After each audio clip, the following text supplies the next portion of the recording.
रायगड जिल्ह्यातील dance bar विरोधात महाराष्ट्र नवनिर्माण सेनेने सुरू केलेल्या आंदोलनाच्या पार्श्वभूमीवर परिमंडळ 3 पोलीस उपायुक्त कार्यालयात महत्त्वपूर्ण बैठक पार पडली।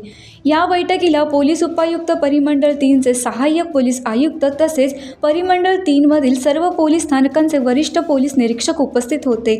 महाराष्ट्र नवनिर्माण सेनेतर्फे रायगड जिल्हाध्यक्ष संदेश ठाकूर, जिल्हा सचिव अतुल चव्हाण तसेच अन्य पदाधिकारी उपस्थित होते। बैठकीदरम्यान पोलीस प्रशासनाने परिमंडळ 3 कार्यक्षेत्रातील सर्व डान्स बारवर येत्या 7 दिवसांच्या आत ठोस, प्रभावी व कडक कारवाई करण्यात येईल, तसेच सुरू असलेल्या कारवायांचा वेग आणखी वाढवण्यात येईल असे स्पष्ट आश्वासन दिले।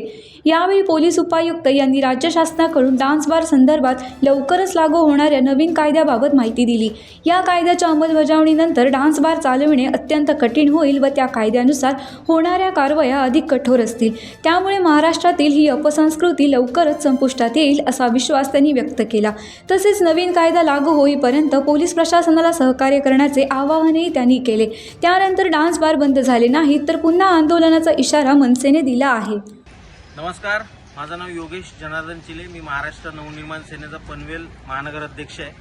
मित्रांनो, तुम्हाला सर्वांना माहिती आहे 19 जून 2026 रोजी आम्ही DCP मॅडम परिमंडळ 3 यांना डान्स बार विरोधातल्या कारवाई संदर्भात एक पत्र दिलं होतं। त्यात आमचं म्हणणं असं होतं की छत्रपती शिवाजी महाराजांच्या स्वराज्याच्या राजधानीमधले सर्व डान्स आणि ऑर्केस्ट्रा बार बंद करण्यात यावेत, त्यांच्या विरोधात ठोस कारवाई सुरू करण्यात यावी, अन्यथा 19 जुलै 2026 पासून मी आमरण उपोषणाला बसणार। त्याच्यानंतर सतत पोलिसांबरोबर आमच्या बैठका सुरू होत्या।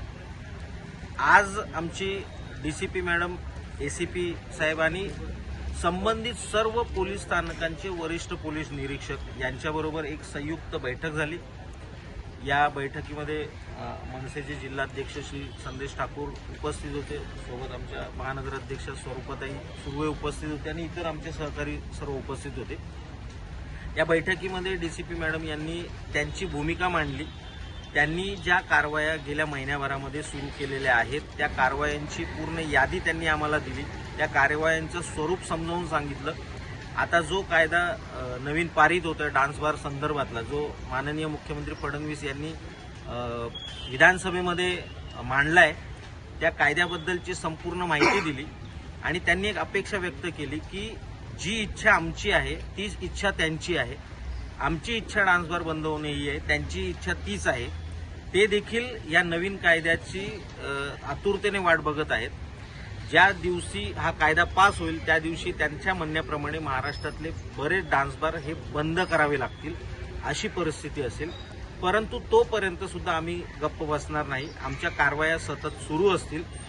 यासाठी त्यांनी आम्हाला हे पत्र दिलेलं आहे। या पत्रामध्ये स्पष्टपणे लिहिलेलं आहे की कार्यक्षेत्रातील डान्स बार व ऑर्केस्ट्रा बार यांच्यावर नियमभंग प्रकरणी वेळोवेळी कारवाई करण्यात येत असून निरीक्षक, राज्य उत्पादन शुल्क, पनवेल शहर ग्रामीण यांच्याकडील प्राप्त पत्रांमुळे भविष्यात संयुक्त कारवाईचे नियोजन करून संबंधितांवर अधिक ठोस कारवाई करण्यात, म्हणजे त्यांच्या कारवाया सुरूच आहेत, त्याच्यात अजून ते गती आणणार आहेत। बरं, हे पत्र फक्त एका पोलीस स्थानकाचं नाही, पनवेल परिक्षेत्रामध्ये जितकी पोलीस स्थानक आहेत त्या प्रत्येक पोलीस स्थानकामधून अशा पद्धतीचं पत्र आपल्याला त्यांच्याकडून देण्यात येणार आहे। ठोस कारवाईचं आश्वासन देण्यात आलेलं आहे। त्यांनी ज्या पद्धतीने कार्यतत्परता दाखवली त्याबद्दल त्यांचेही अभिनंदन, त्यांनी जी इच्छा प्रकट केली त्याबद्दलही त्यांचे अभिनंदन आणि आम्ही अपेक्षा व्यक्त करतो की जे शब्द त्यांनी आम्हाला बैठकीमध्ये दिलेले आहेत ते शब्द त्या नक्की पूर्ण करतील।